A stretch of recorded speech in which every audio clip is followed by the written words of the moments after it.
Here we are. Good morning to everyone. Would you please mind and mute your microphones because there are some kids around. Thank you.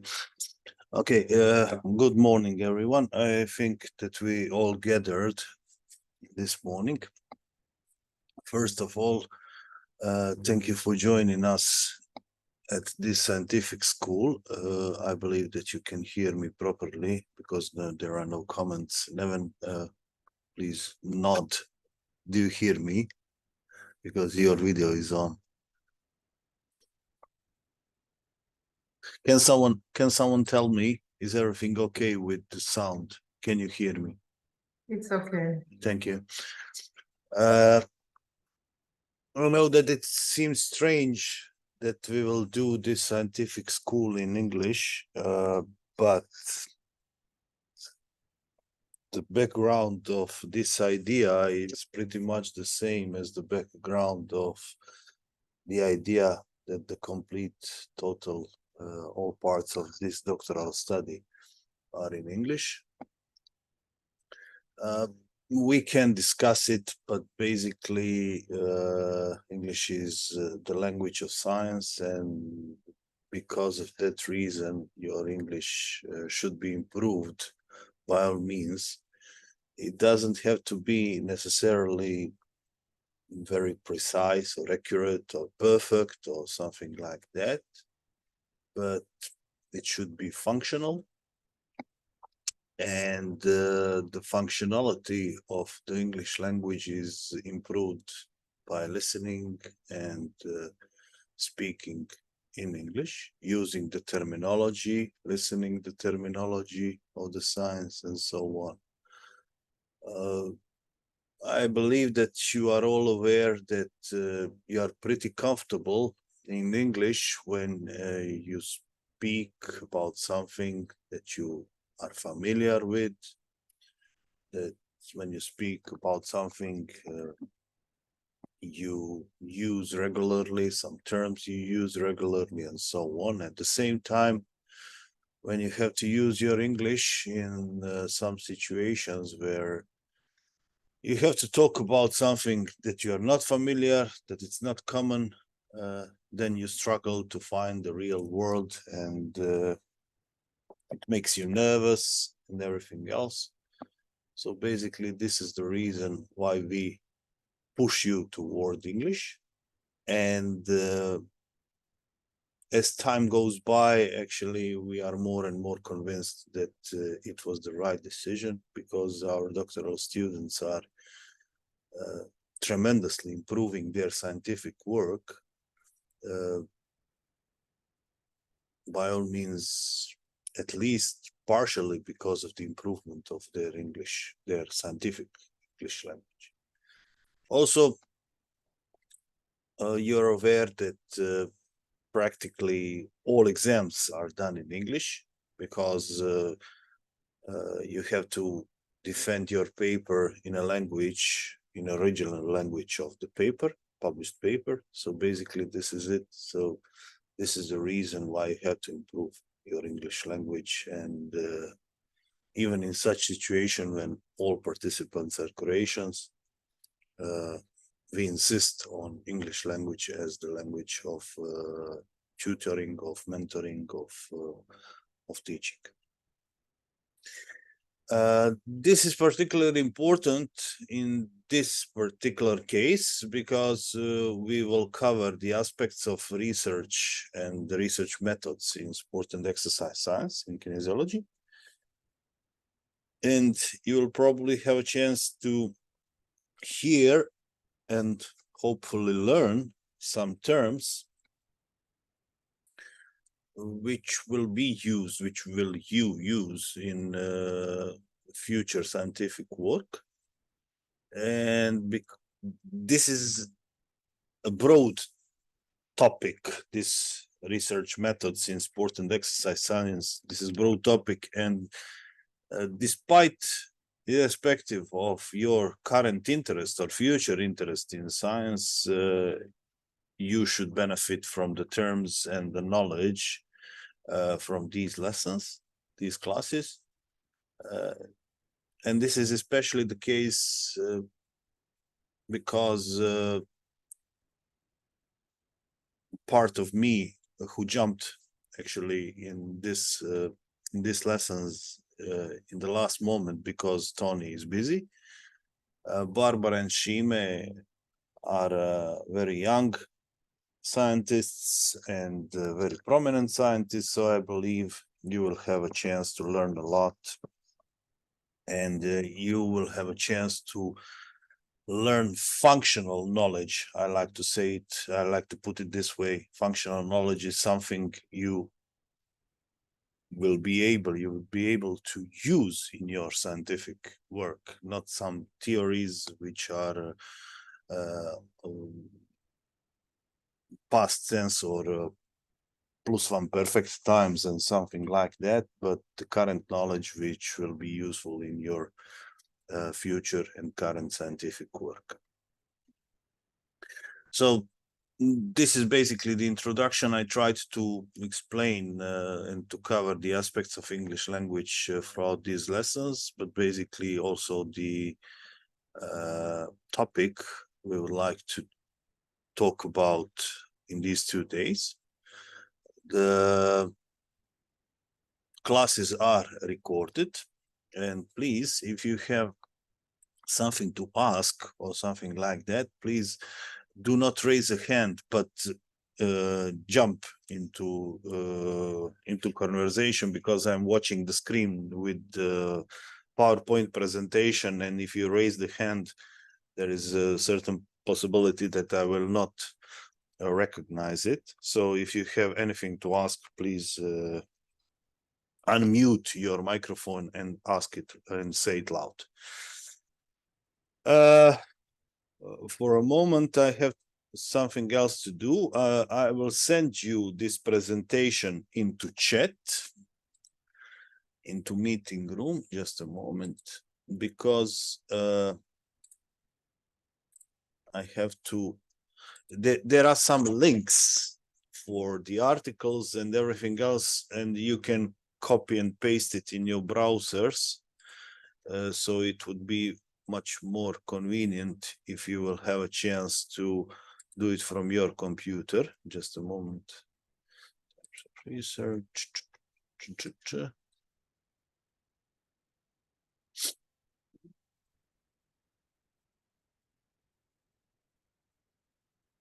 Chat. Where is chat here?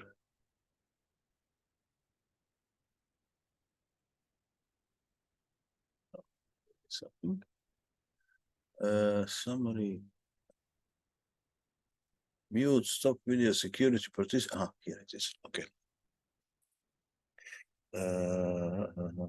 File. Oh, Jesus.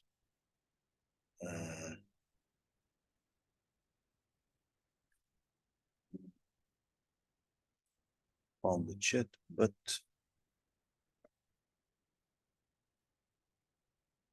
I didn't see.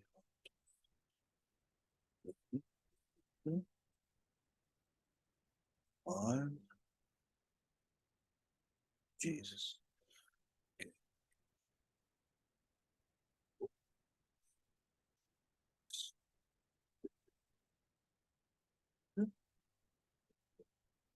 No.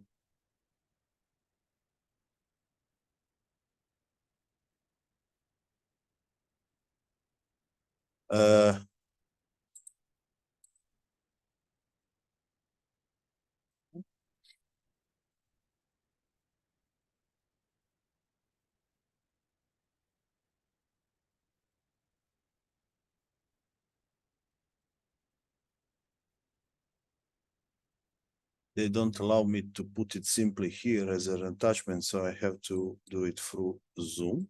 No. Shime, would you mind? I'll send you the presentation. You have a presentation. Would you mind to send it to all by email? Because there is no way to put the file in the meeting room or in the chat. I don't know why. What did they do? Why did they do it? So please, Shime, this first presentation, if you can send it to all participants, Barbara or you, or whoever is able, please I can send it in a minute. Yeah, I'm just coming in the office. Thank you. Okay, Shime will send you by email because there is no way to put the presentation in the in this chat as an attachment. So I have to check it out. This is some new feature of the Zoom. But for a moment, we will not need anything from the presentation from your side. So I would like to start with the teaching. I hope that you are able. Do you see the PowerPoint presentation right now? Please respond out loud. Yes. Okay. Yes, we Thank you. see. Okay. Okay. So thank you. The title of this lecture is Types of Research and Scientific Papers in Kinesiology and Sports. Actually, the reason why we used this term kinesiology and sports is pretty simple. I don't know, 2 months ago, I just checked out quickly. I didn't do some serious overview, but brief overview of the published papers in our science, and basically 80%, something about around 70-80% of the published papers are related strictly to sports, and only 20 of 30, let me say so, papers are related to other fields of kinesiology. The reason is pretty simple. Basically, the sport is extremely popular, and most of the finances for the science comes from sports. So basically, if you intend to study, to investigate the kinesiology, there is a much greater chance to do research in sports, competitive sports, no matter, I'm not talking about professionals at high level, but some kind of sport, youth sport, something like that, than in, for example, physical education or recreation or kinesiotherapy or something like that. As I said, the background of such status is pretty simple and understandable. The popularity of sport is undoubtful, and basically everyone tries to find the niche where he or she will be more successful with regards to publishing and with regards to citing. You know, what's the citing of the papers and so on. This is some kind of holy grail in science, number of published papers and the citations. So basically, people are trying to do this kind of research. At the same time, in our, let me say so, country and surrounding countries, there is a growing interest of research in other parts of kinesiology, especially physical education, and even more in physical activity. So don't be surprised if you'll see a growing number of papers regarding physical activity in overall population, in children, in older, simply because this is a niche, this is a part of research where people are trying to connect with medical science, and because of that medical science, please send here in meeting room, send your email address, all of you, Shima asked, so please put it there. So basically, for the last couple of years, there is a growing interest of research on physical activity. I don't know if this is good or bad. From one side, it's a positive because there is a huge, we can have a huge impact on physical activity research. On the other side, it's unquestionable that this issue is growing up, and the problem is growing up because physical activity is inadequate. So basically, there are positive and negative connotations of such improvement in number of publications. So this is briefly about the introduction and the idea why we named the kinesiology and sports. Just to mention that sports, in some kind of sport research, you don't have a kinesiology as it is, but at the same time you have a sport. So let's start from very simple question and some kind of answer about it. So what is research? There are, I don't know how many definitions on research and what exactly is research. And one of the simplest one we have found is that research is a systematic investigation to answer a question. So basically you do some investigation and try to answer some question, but throughout the investigation. So answering the questions can be done in different ways, but in research, you are doing investigation to answer the question.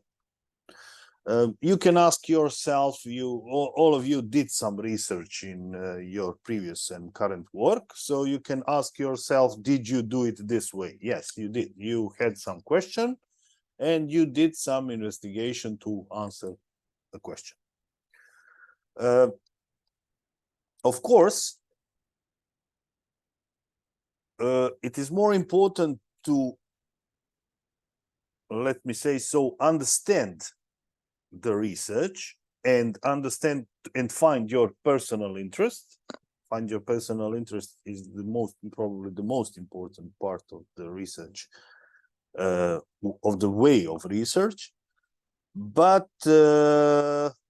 it's much more important than finding the right definition. So there are, as I said, there are numerous, I don't know how many definitions of research, but basically it's always some kind of doing something in finding the question, but in finding the question to your answer, in finding the answer to your question, sorry. But as I said, you should do some kind of systematic investigation. The problem is this systematic investigation because there are different ways of doing the investigation. So let me briefly take a break, and I will give you a couple of minutes to think about your research interest, and I would like you to send it here in meeting chat. Just a few words about your research interest. It's not because of you, it's because of the others. So others will see your research interest right now. So I'm giving you 8:20 until 8:23, 8:24 to put your research interest here in chat. Let's go. I will put mine just to give you a hint how to write it. Yeah. Okay.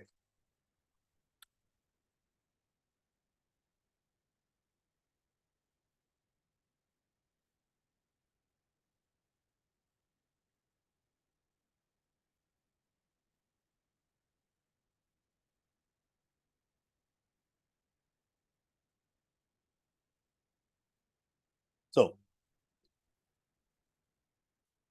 here you can see what did I said. No, I didn't want to send it to Neven.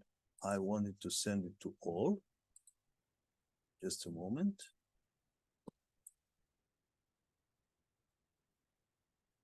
Here it is. So, okay.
Okay. Okay, so we have some answers. We'll check it out, what's going on. So there are some answers. Let's cover it quickly. Neven said that he is interested in cognitive functions in sports, specifically in water polo. Petra said that she's interested in physical literacy.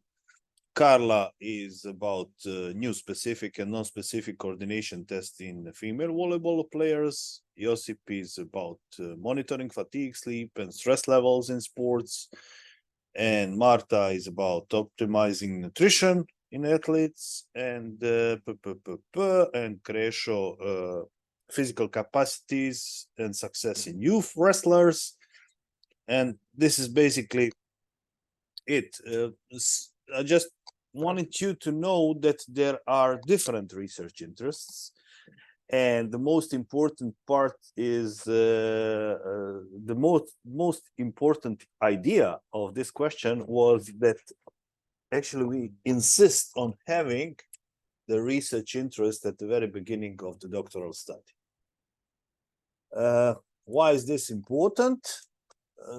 Maybe this is the best moment to explain the idea of this approach, why to have the idea of the research interest at the very beginning of the doctoral study is because you will have a chance to do it systematically throughout your research in the following period for those who just initiated the doctoral study. And throughout these 2 or 3 years or 4 years of the research, you will hopefully become an expert in the field of your research. And currently, at this moment, at this particular moment of scientific development in the world and in Croatia, becoming an expert in certain field of science is absolute prerequisite of successful work in science. Basically, 10 or 15 years or 20 years ago, scientists were able to do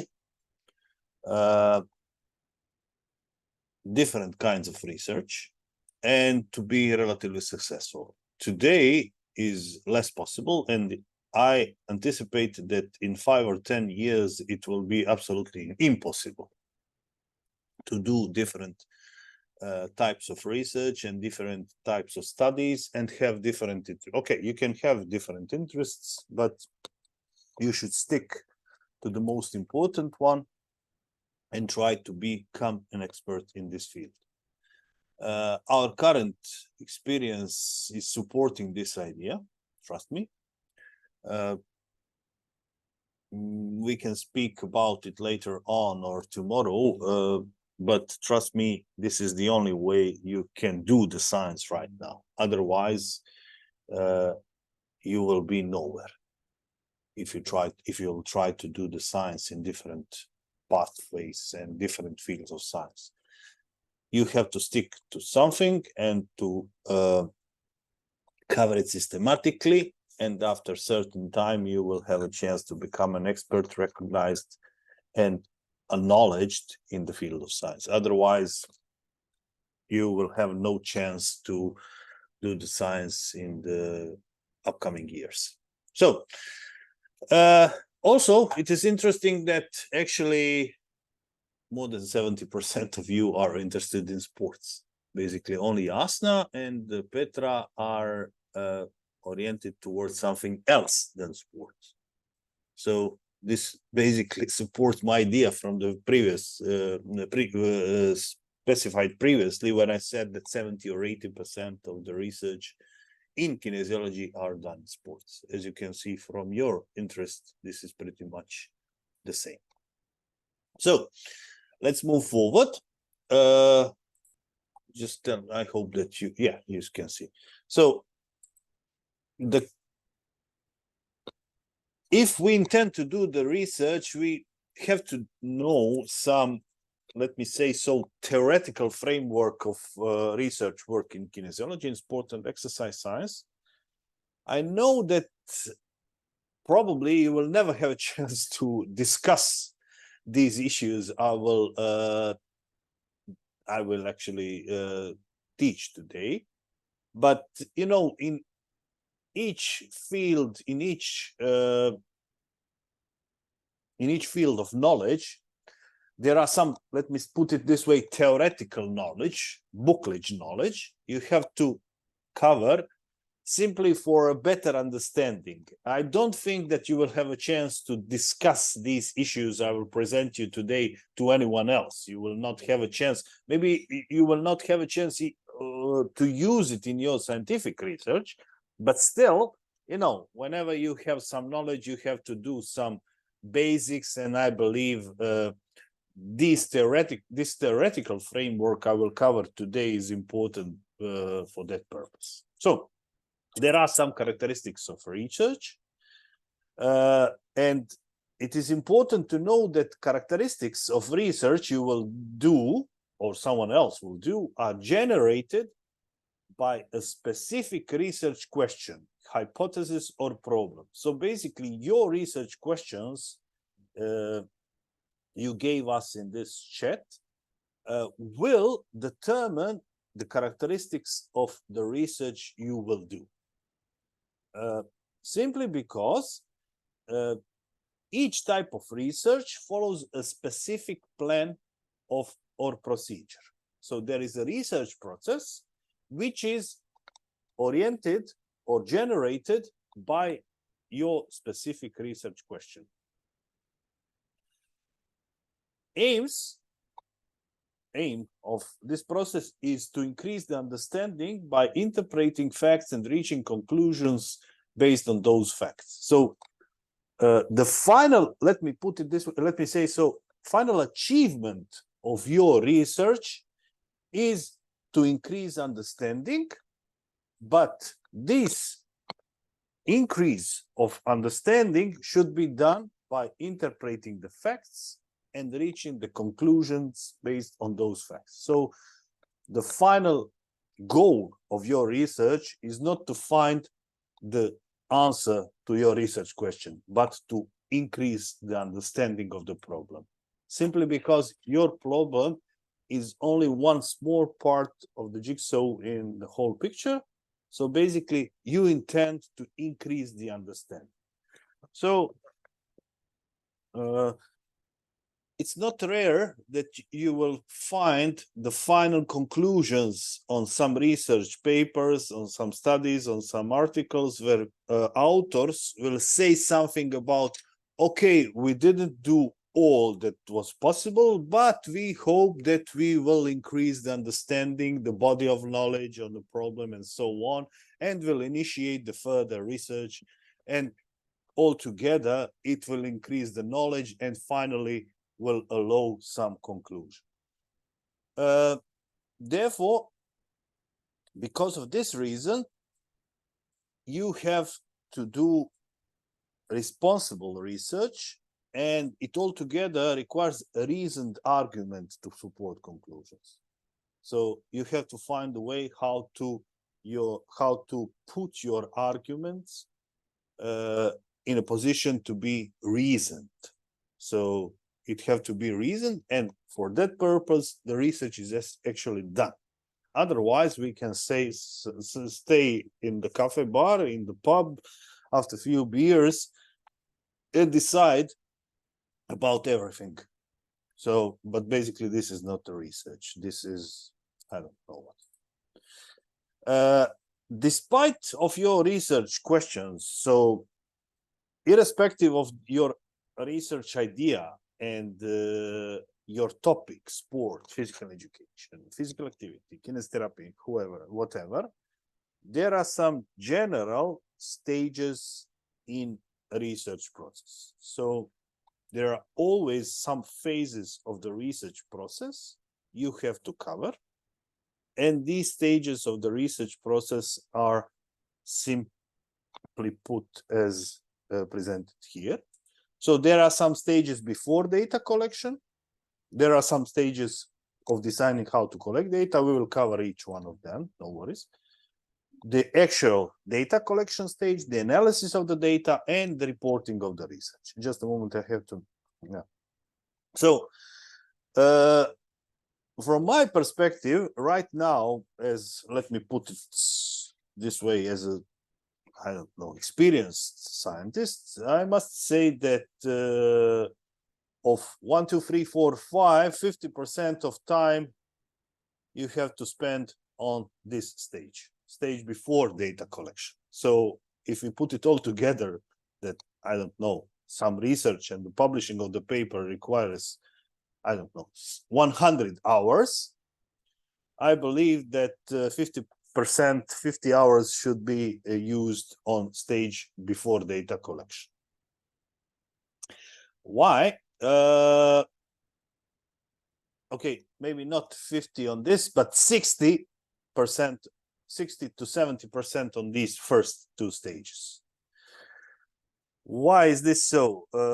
Because this first part, stage before data collection, is not only related to the work you will do for one article, one paper. This is related to the time you spent previously in life on this topic. So your interest, your professional work, your readings, and everything else you have done previously in life before you even initiated the research as it is. Basically, I hope so, that most of your research are based, of your research ideas, sorry, are based and will be based on your professional and personal experience and interest. So please, this is my advice to you, please try to be interested, personally interested in your research.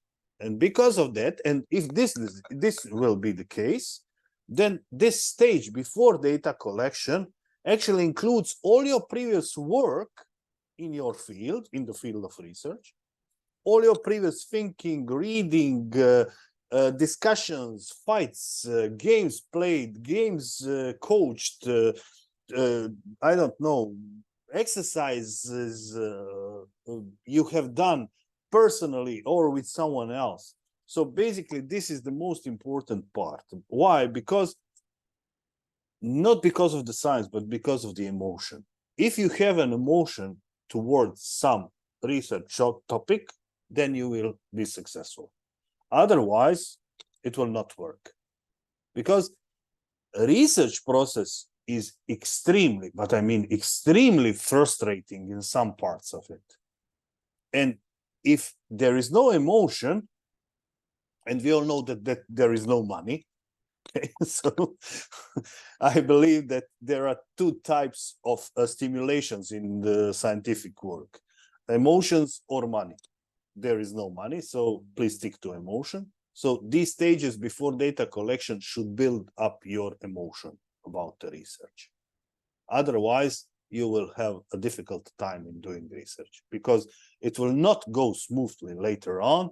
And if there is no emotion, and emotion is built on the huge work, previous work, so therefore the stages before data collection are enormously important in doing the research.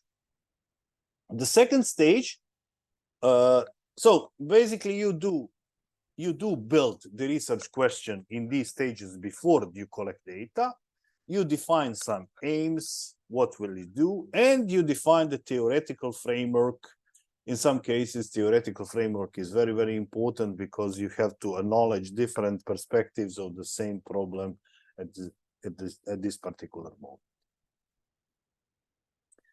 So the second stage is the stage of designing how to collect the data to answer the question.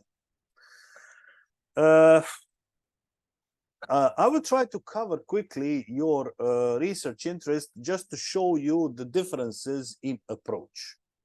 So let me start with something I relatively well aware because I'm following his work. So cognitive function in sport in water polo, Neven mentioned here. His research question and the idea is actually built on the huge professional work, as we know, and I'm pretty happy because of that. And at the same time,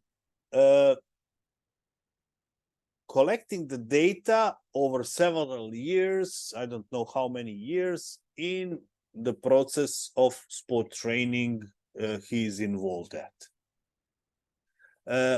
In this period, throughout this period, he actually defined how to collect the data and on what sample. Sample are young water polo players.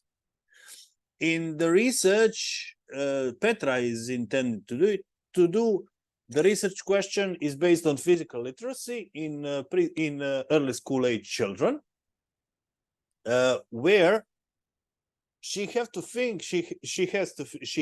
think about several steps in this research process and collecting the data at several moments. So first on one sample, then on a larger sample, then we will include these guys or these children. So basically, this is pretty different than Neven's research.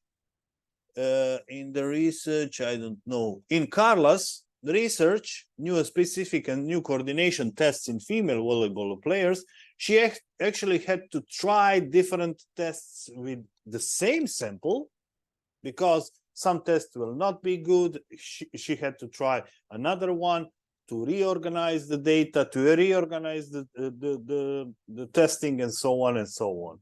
So basically, it would be wise to design the idea of collecting data before the research, at least roughly, not necessarily very specifically and very precisely, because it's not possible, because there will always be some changes in the process. But it would be important to design, to have some rough idea about design, about the collecting the data and how to do it.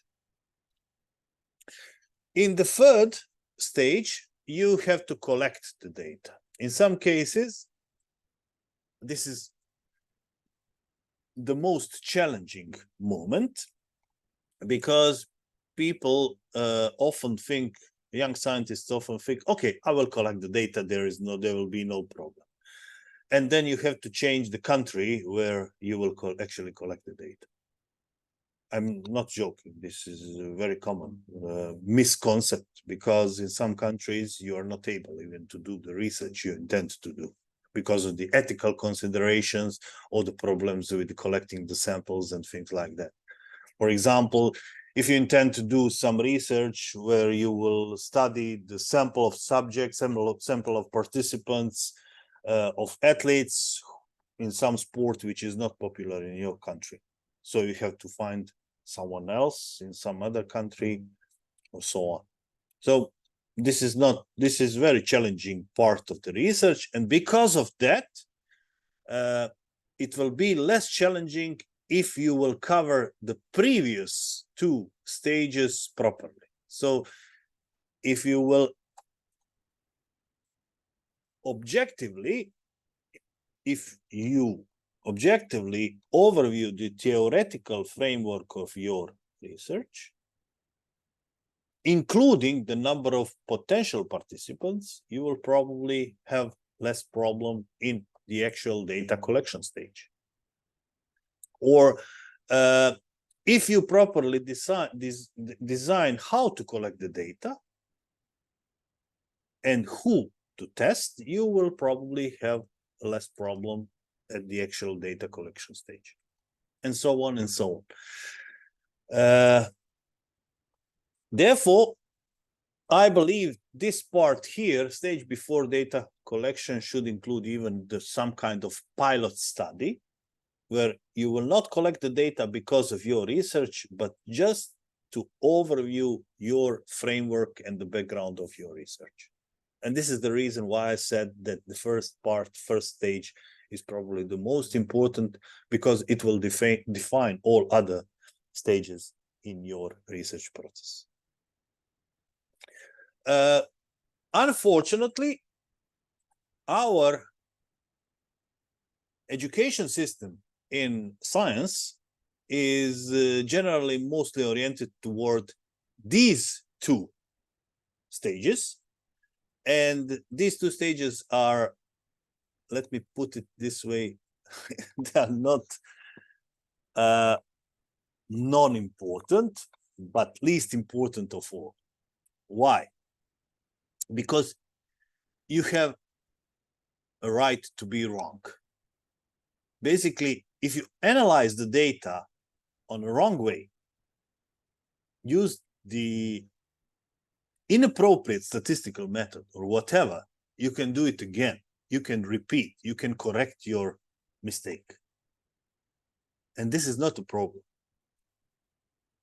Basically, it's not a problem. The problem is if you didn't do these 3 stages properly, because you have to do it all over again, and it takes time and probably new sample. And in most cases, this is impossible. So you actually quit if you didn't do these 3 stages properly. And what is most important, you don't even know that you didn't do it properly before reporting of the research.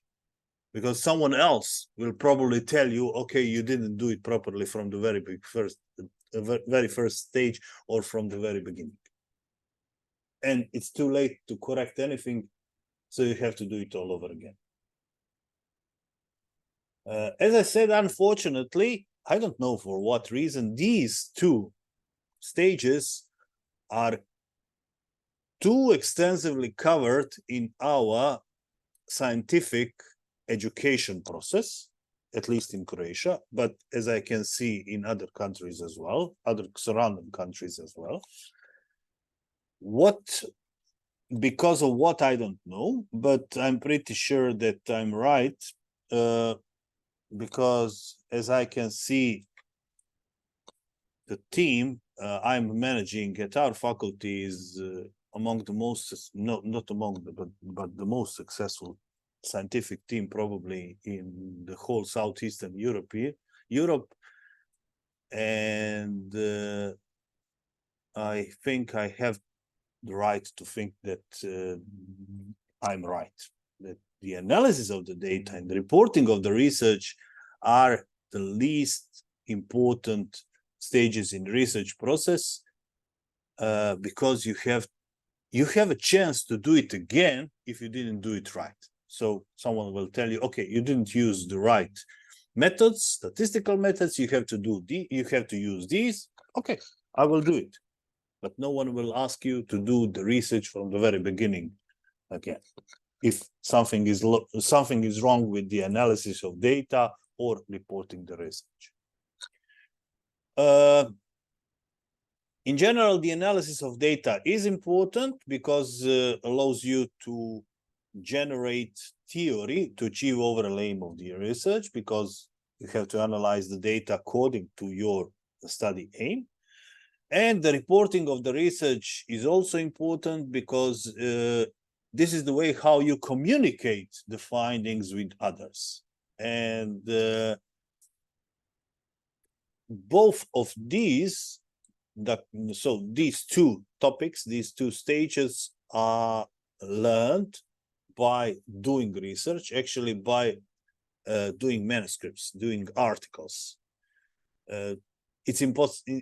Generally, it's impossible to be learned other way. So you have to do the research, you have to do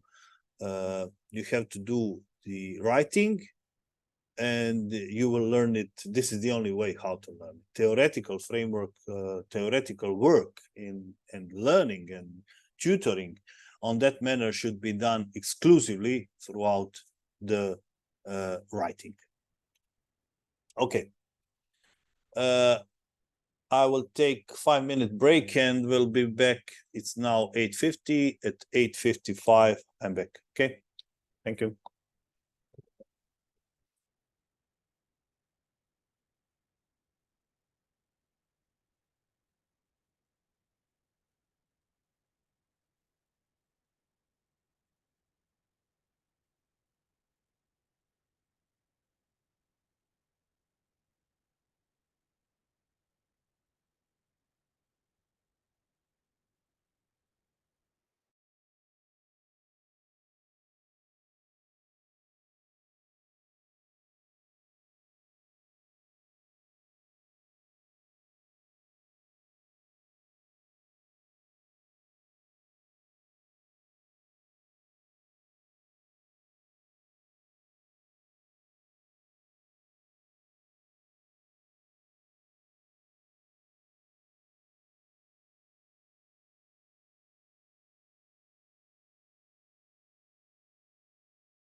Okay, let's move forward. Just a moment, I have to check it.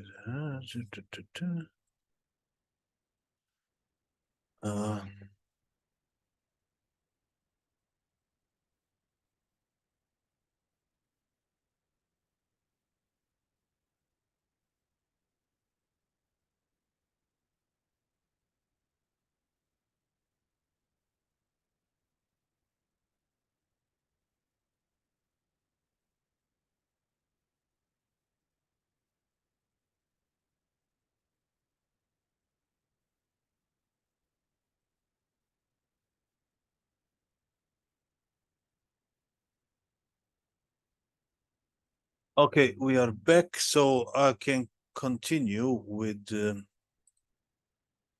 this teaching. Just a moment, I have to see, is everything okay with you?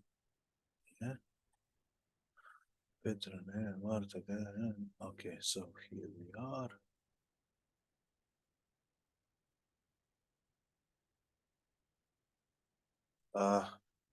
You can hear me, and I'm still sharing the screen. Am I? Can someone? Yes, it's okay. Respond, please. Can you hear me? Okay. Can you hear me? Evan is talking, but it seems that you are muted.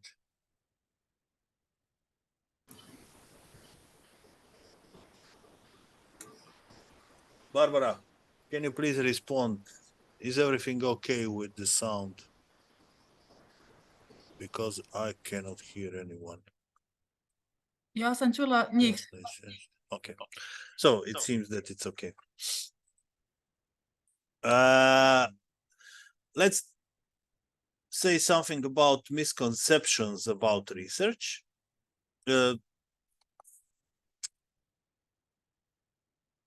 For someone who is not involved in research, it's very common to think about research as a gathering of some existing information or collection of the new data. So in some review papers or meta-analysis, you actually gather existing information, and in some new research, you are doing a collection of a new data. But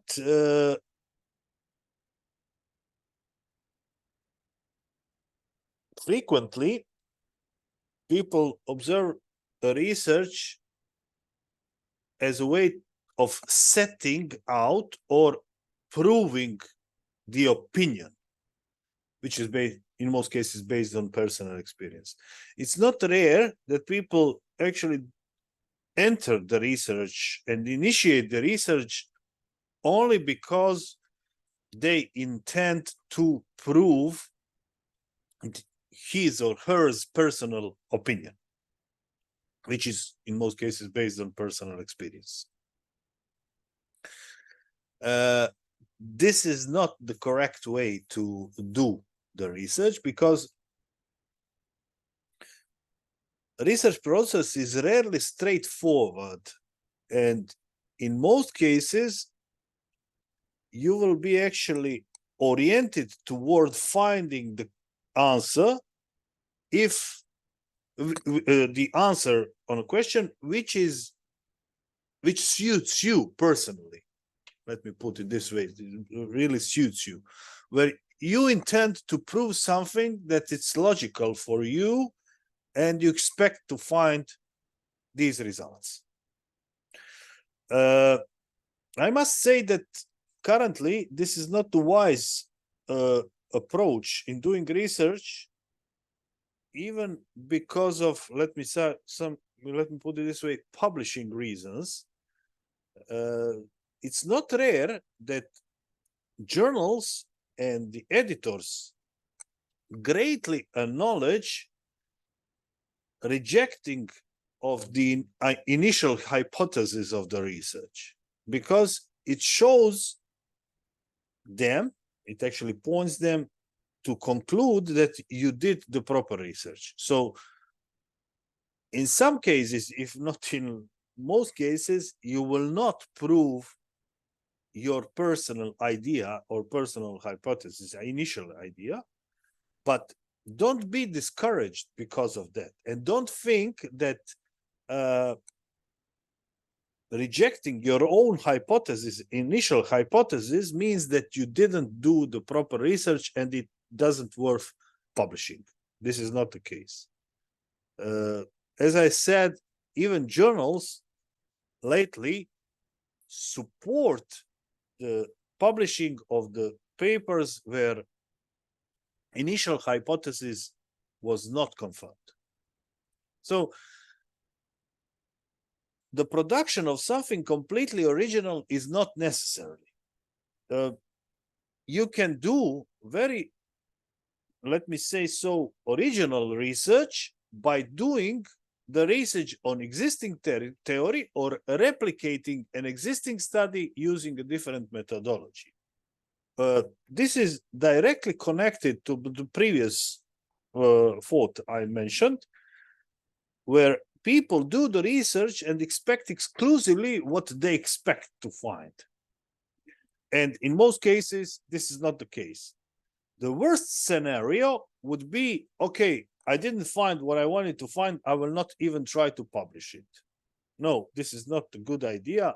Please try. In most cases, if you did a good research and you properly discussed the findings, you will have as much chance to publish it as with data where you supported your initial hypothesis. This is very frequent misconception in our society. Let me put it this way. Let me say it this way. And this is the mistake as big, as great as the previous teaching, as I previously discussed, the teaching in the field of science, where data processing and the writing of the papers is so greatly acknowledged, and these previous steps, these previous phases are not. So basically, don't be disturbed if you didn't find the results, if your results did not support your initial study hypothesis. Another misconception is that research does not always involve a problem.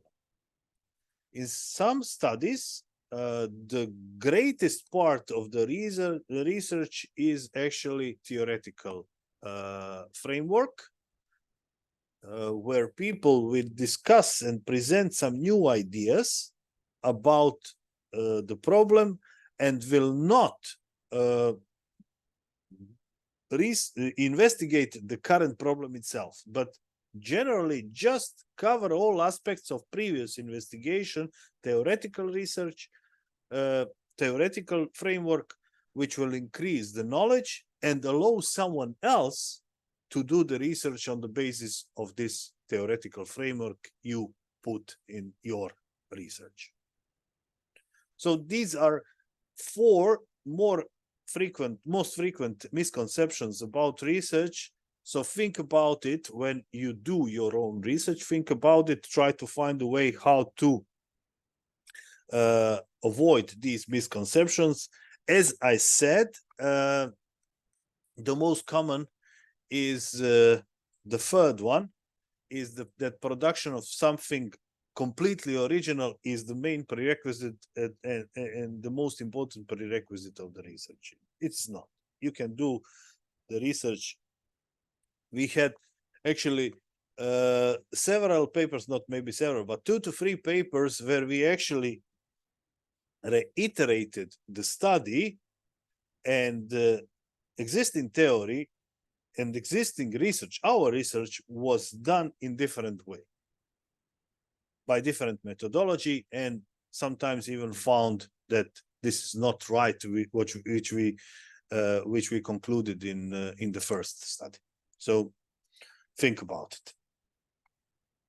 And now we will briefly cover the sport research itself. The previous topics were general and basically oriented toward all applicable in all fields of science.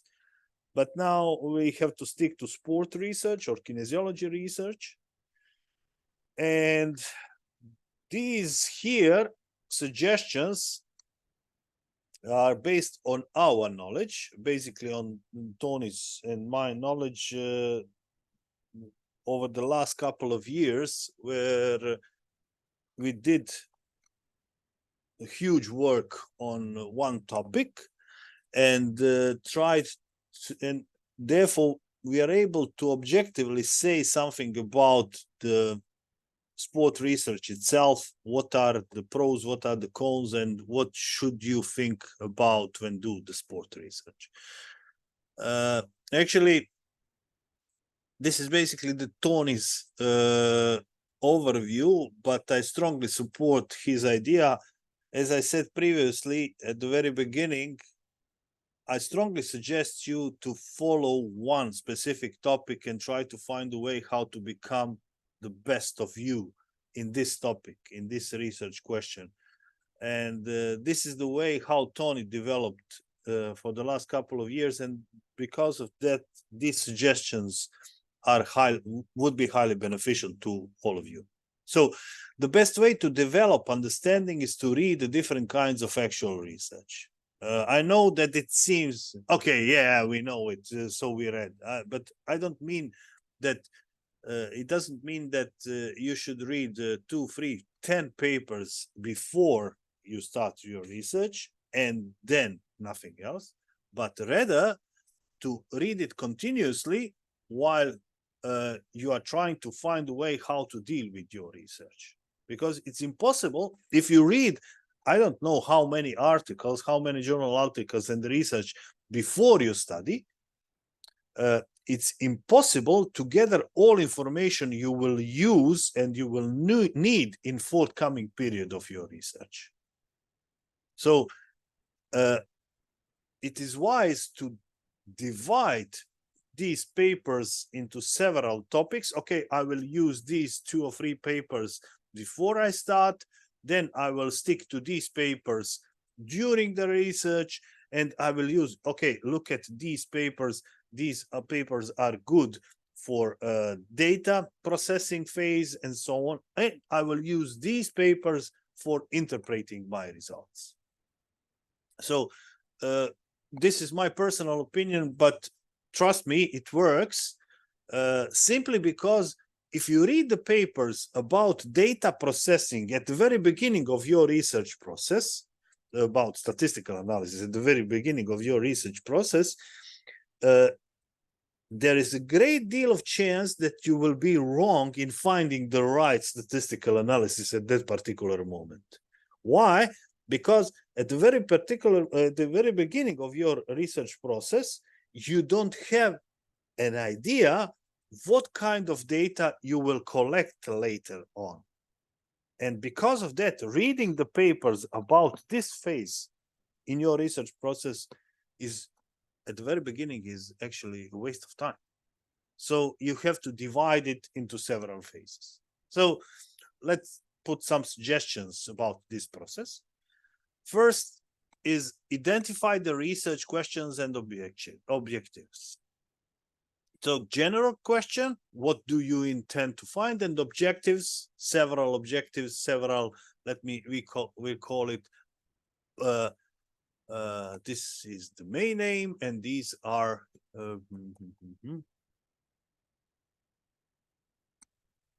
partial aims of your research, yeah. Then assess the methods, identify the most important findings, and the fourth one is probably the most undervalued part, is to evaluate the strengths and limitations of your study. But I mean, evaluating the strengths and limitations of your study should be objective, not because you think you did something good and there are no limitations, but try to objectively observe the strengths and limitations. In some cases, you are not even, it's even not even possible for you to do this evaluation of the strengths and limitation, but you should ask someone else to do it for you. Because, you know, everyone thinks that his kid or his child is the smartest, the most beautiful, the I don't know what, but generally you have to ask someone else to evaluate the kid objectively, and the research is not very much different because you are cherishing it from the very first, from the very beginning. Interestingly, this part is mentioned in one of the most comprehensive books about research in sports studies. It seems that the problem of complex statistical analysis and academic writing for the beginners, for the novices in scientific writing, is very common because it's a relatively simple tool. Both of these tools are relatively not simple, but specific tools. So it's unquestionable that at the very beginning of the research process, you will be frightened when you see statistical analysis, and when you will be aware that you are not capable of doing some statistical analysis, but later on it will all work out, don't worry. It's a process of learning. You cannot collect all the necessary data at the very beginning, and as I said, this is the most important misconception and the mistake of our scientific tutoring and the scientific education in our field, because we are trying to cover all statistical analysis for our doctoral study, which is absolutely irresponsible because it's impossible. And in most cases, you don't have to do all statistical analysis, and you don't have the reason to know all statistical analysis. You will learn it when it will be necessary later on. For the beginning, there is a suggestion: find some less complex articles because it will allow you to cover the topic more efficiently, and you will not struggle with the complexity of the language. But please accept my advice: do not read the articles in Croatian or similar languages. You will not learn anything from these research. Not because these research are not good, but, okay, let me put it this way. I'll correct myself. Okay.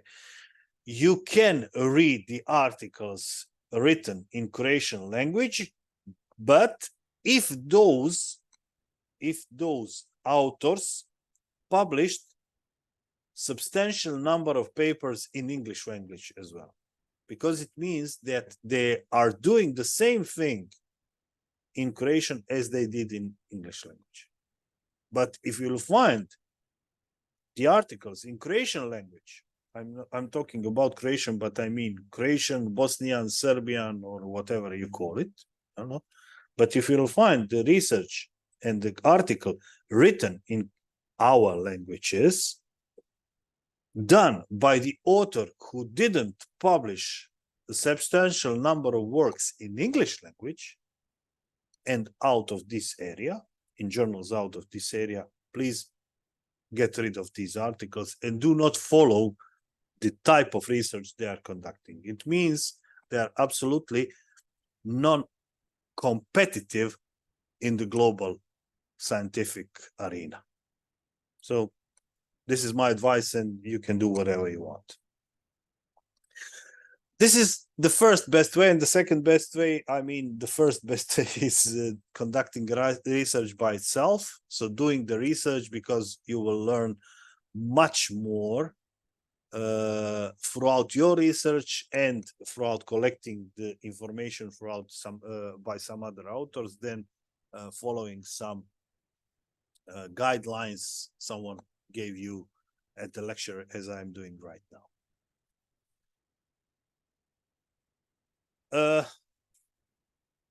The most, let me say so, influential sports science or kinesiology journals are mentioned here. So despite everything, these journals are still the most important journals in the field of sports science.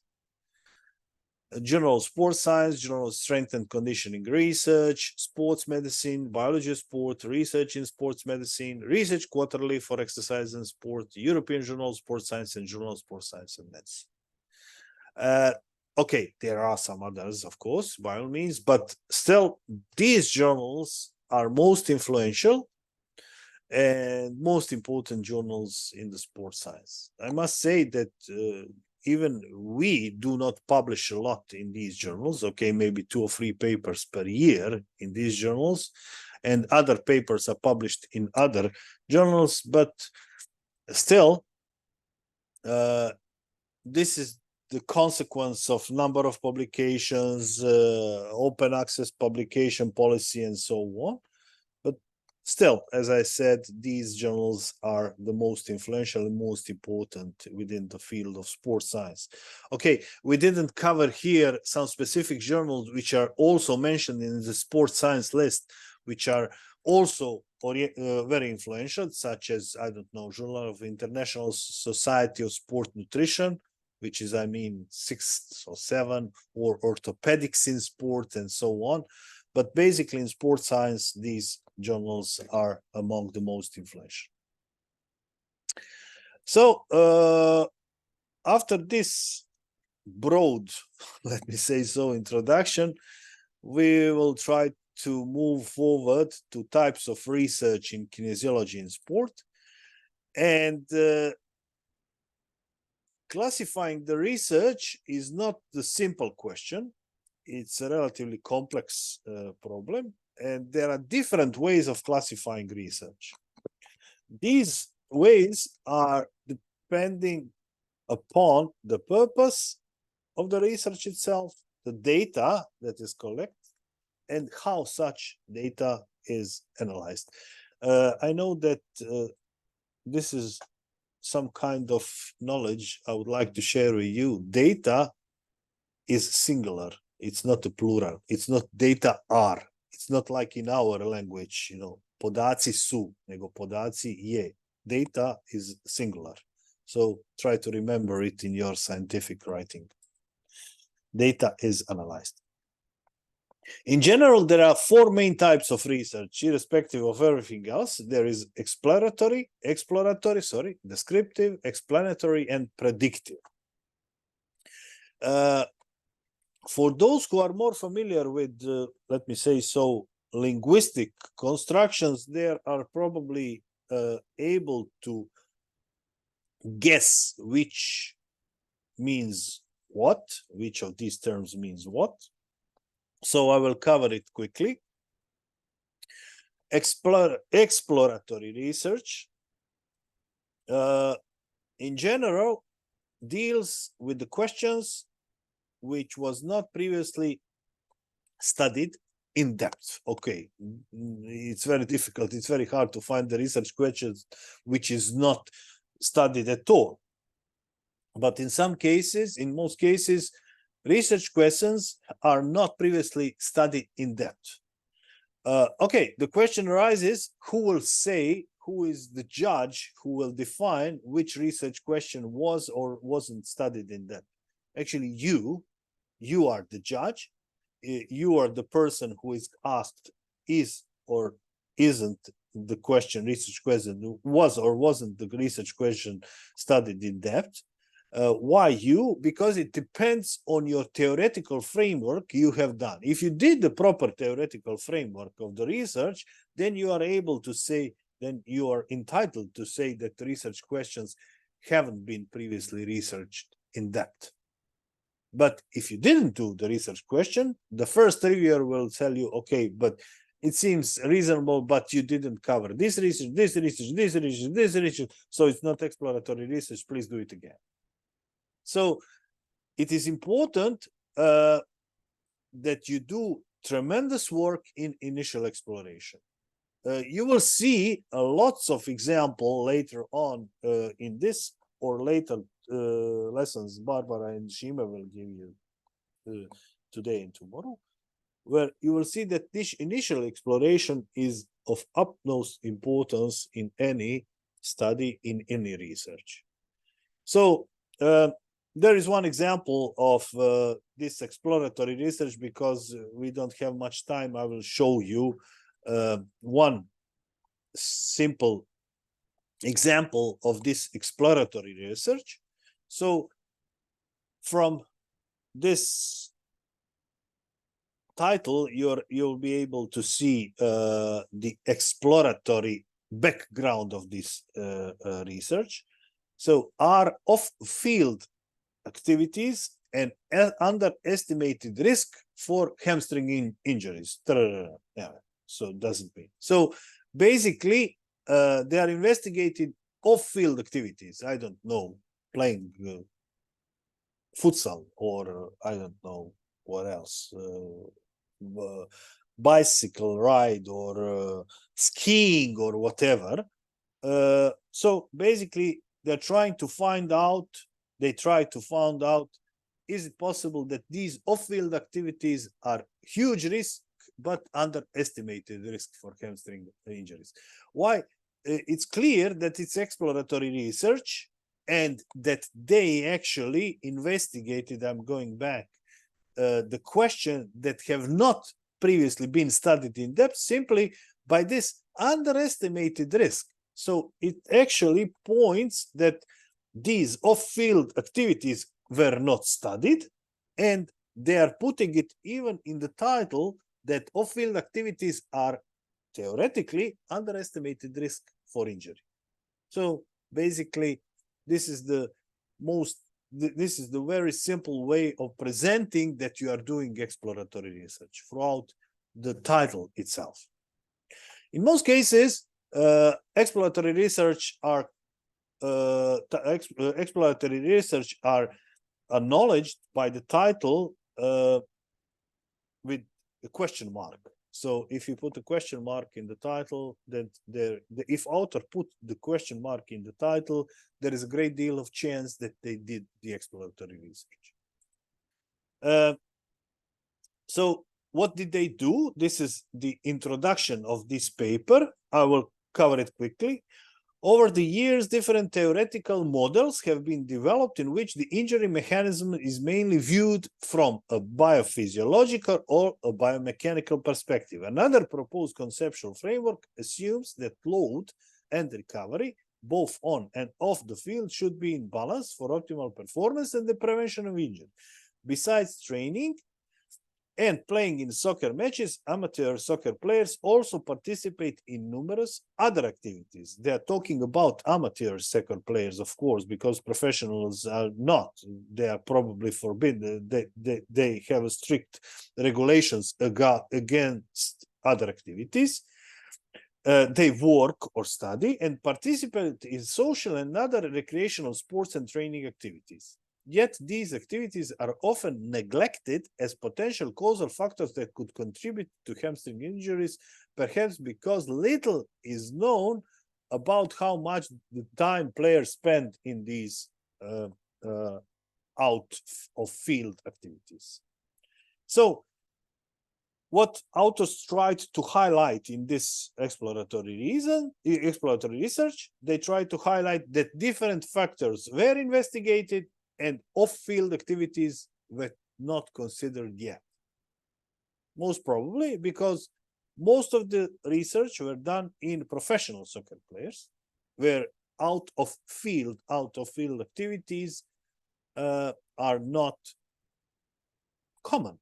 So in amateur soccer, it probably influenced the injury occurrence much more than in professional soccer. Descriptive research, no worries, we will continue tomorrow at my lesson about this. We will not cover all 49 slides, of course. So descriptive research describes a particular problem, focusing upon the issue of what is happening rather than why it is happening. So there is one also simple example. Gender differences in match performance characteristics of soccer players competing in the UEFA Champions League. So the aim was to examine gender difference in match performance characteristics. Of course, they will examine what happened, what are the differences, but rarely will discuss the reasons the background of these differences.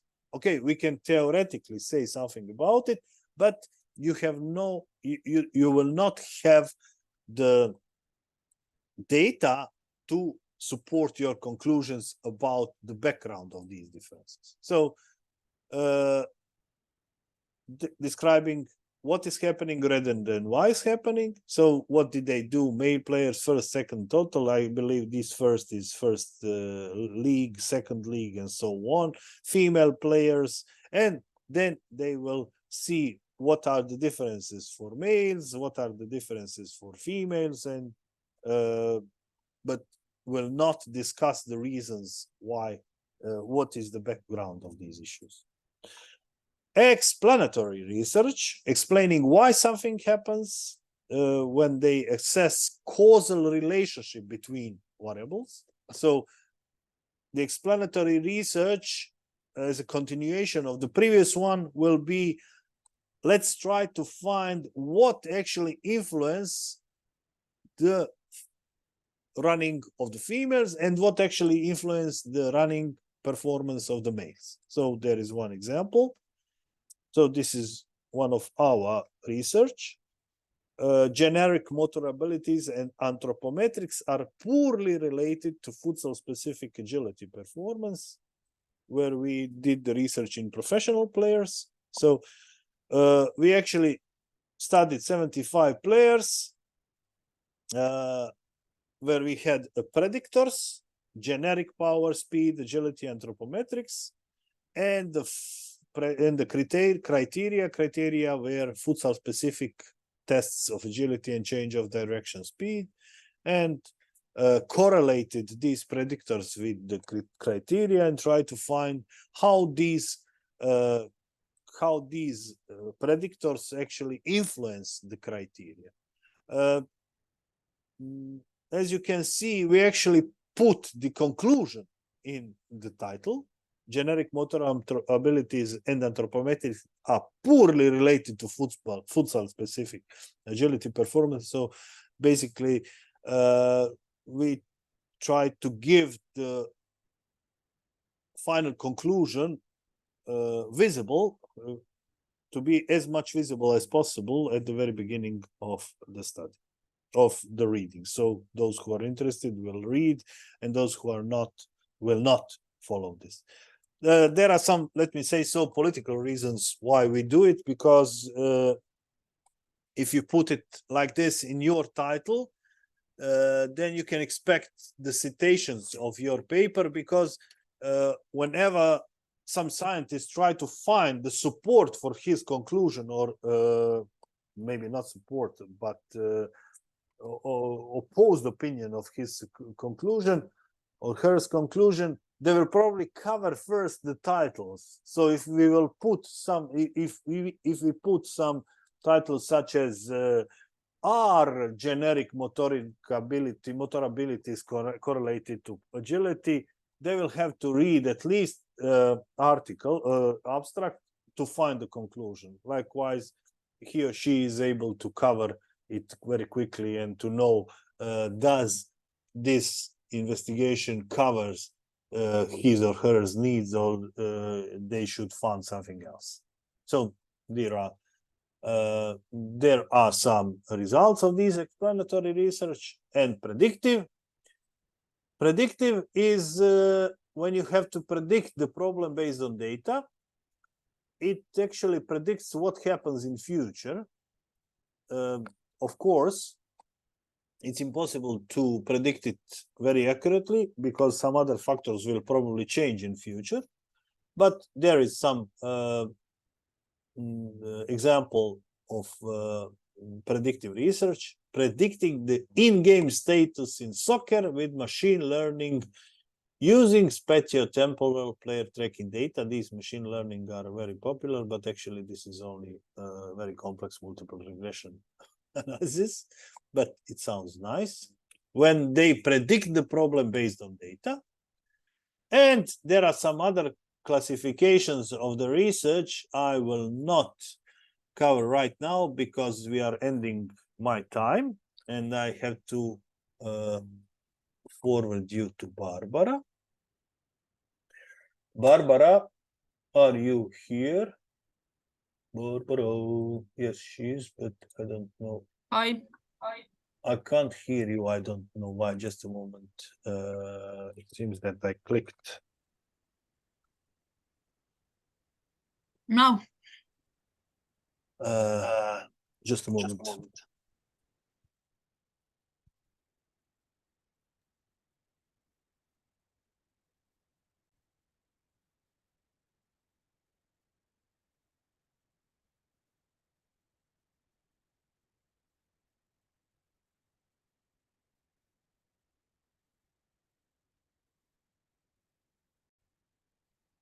Can you hear me now? Yeah, it's up to me. Now I will give Barbara the hosting. Just a moment, I have to find it. Where? Pin make host. Yes. Barbara, you are host right now. Okay. Yep. So thank you. I'm leaving you, and Barbara will continue for this morning session. See you. Bye. Bye.